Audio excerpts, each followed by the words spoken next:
नज़ीर लगारी साहब, आप क्या कहेंगे? बिलावल भुट्टो साहब का जो बयान आया उसमें ऐसे लगा कि वो भी खुश नहीं है, वो भी इस पर एक तो उन्होंने कहा कि जी किसी भी सियासतदान की गिरफ्तारी से सियासत को नुकसान होता है, मुल्क को नुकसान होता है। नैब पर उन्होंने बहुत ज्यादा सवाल उठाए कि हम इसीलिए कहते थे कि नैब का खात्मा जरूरी है। देखिए, ये तो बहुत पहले से हम कह रहे थे कि नैब को जिस मकसद के लिए बनाया गया था वो मकसद नेक नहीं था, वो सियासी अमल को आलूदा करने का अमल था और सियासी अमल इससे आलूदा हुआ।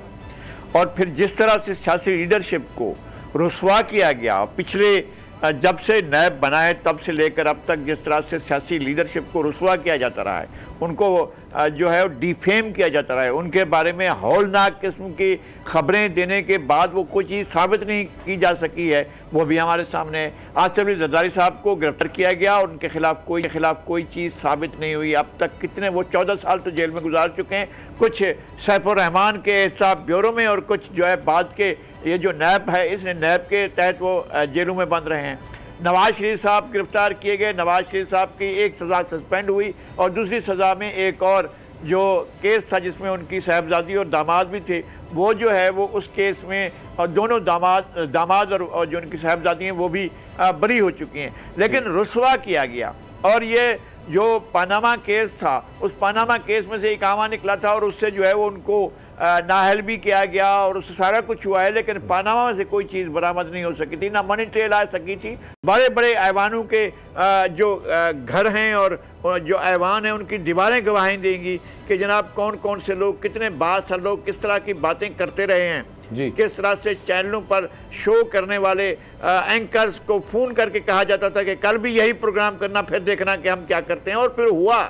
ऐसा नहीं है कि नहीं हुआ है। और जो कुछ इमरान खान साहब के साथ हुआ किसी भी सियासतदान के साथ नहीं होना चाहिए।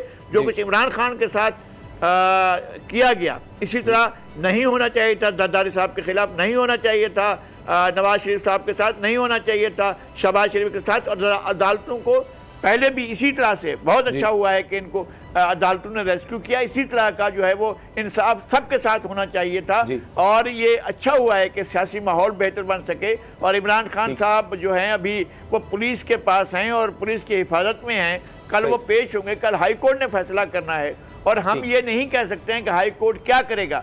जो भी हाई कोर्ट फैसला करेगा फिर उस फैसले को मानना होगा। अगर वो फैसला करता है कि गिरफ्तारी ठीक थी तो गिरफ्तारी होगी, अगर वो कहता है कि इक्वटल ठीक है, इनको जो है वो इनके साथ इंक्वायरी का सिलसिला चलाया जाए, तहकीकात का सिलसिला चलाए तो भी ठीक होगा। हमें हर एक चीज़ को अदालतों की तरफ देखें। सुप्रीम कोर्ट हमारा आखिरी फोरम है जहाँ पर हम इंसाफ के लिए जाते हैं, वहाँ से ही कोई इंसाफ मिलता है।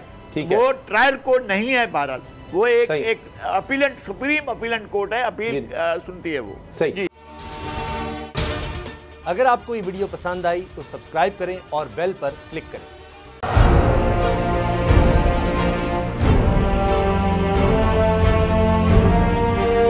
अदालती अहकामात के बावजूद कराची में शोएब शेख के घर को गैर कानूनी तौर पर मिसमार कर दिया गया है। बोल के खिलाफ इंतकामी कार्रवाइयों में तेजी। कराची में को चेयरमैन शोएब शेख का घर गिरा दिया गया। बोल के खिलाफ इंतकामी कार्रवाइयों का सिलसिला जारी है। सिंध हुकूमत की अदालती अहकामात की खिलाफ वर्जी। सिंध हाई कोर्ट का स्टे ऑर्डर नजरअंदाज।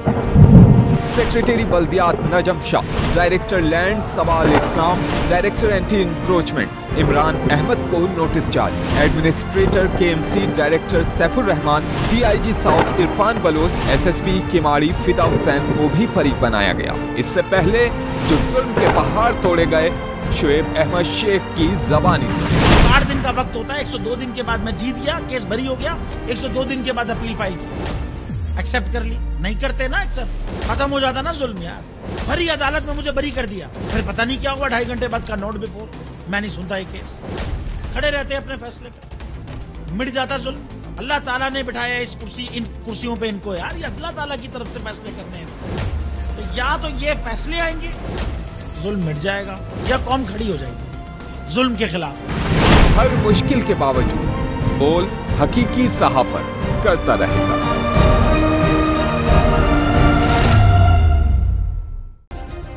सब्सक्राइब करें और बेल दबाएं ताकि कोई खबर रह न जाए।